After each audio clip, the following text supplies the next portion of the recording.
warahmatullahi wabarakatuh. Halo semuanya.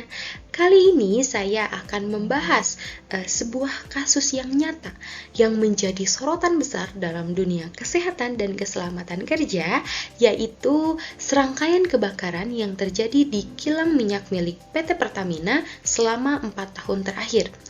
Perusahaan besar milik negara ini telah mengalami 8 insiden kebakaran di lokasi yang berbeda, seperti di Balikpapan, Dumai, Cilacap, Balongan, dan Pelumpang. Apa sih sebenarnya yang terjadi? Dan bagaimana seharusnya bahaya ini ditangani? Mari kita bahas satu persatu. Pertama-tama, kita harus mengidentifikasi apa saja sih bahaya yang seharusnya bisa diantisipasi.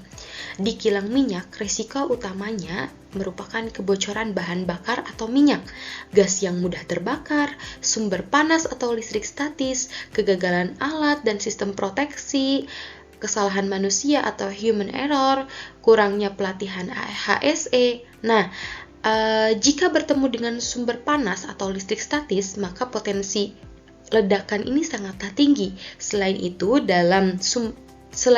dalam alat-alat proteksi seperti katup otomatis atau sistem pemadam ini bisa saja gagal. Nah, tidak kalah penting juga dari faktor kesalahan manusia. Nah, di mana ini seperti adanya kelalaian saat bekerja dan kurangnya pelatihan. Nah, kemudian adapun setiap bahaya itu punya tingkatannya. Dalam pengendalian bahaya ini terdapat bahaya tinggi. Untuk bahaya tinggi ini seperti sistem deteksi gas otomatis, zona bebas api, latihan tanggap darurat rutin. Nah, gas mudah terbakar, kita butuh sistem deteksi dini, larangan membawa sumber api, dan latihan evakuasi secara berkala atau latihan tanggap darurat rutin.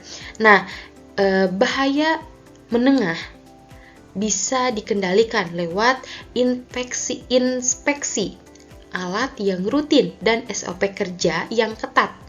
Nah, kemudian sementara itu untuk bahaya ringan atau bahaya rendah ini cukup dengan pelatihan keselamatan dasar, penggunaan APBD yang konsisten, pemasangan rambu dan petunjuk keselamatan. Semua ini harus dijalankan bersama dan konsisten. Kemudian, untuk mencegah insiden-insiden seperti kebakaran ini, ada standar operasional Healthy and Safety Environment atau HSE yang wajib diterapkan.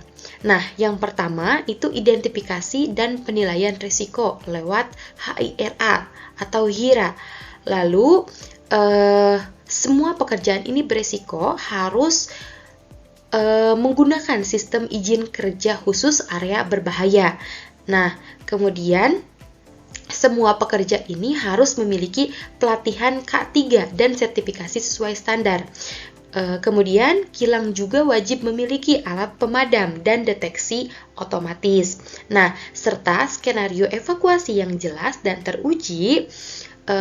Kemudian yang terakhir, audit keselamatan harus dilakukan secara berkala untuk memastikan semua sistem ini dapat berjalan.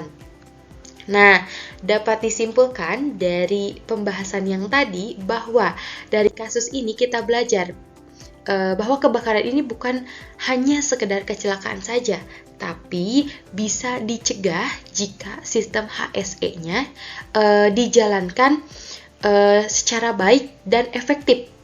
Nah, keselamatan kerja juga bukan hanya sekedar prosedur, tapi harus menjadi budaya dalam setiap aktivitas-aktivitas di perusahaan atau di lingkungan kerja.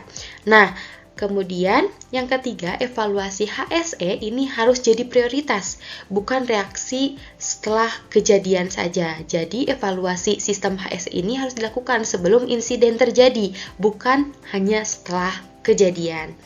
Nah, mungkin sekian pembahasan pada kesempatan kali ini. Terima kasih atas perhatiannya. Wassalamualaikum warahmatullahi wabarakatuh. See you.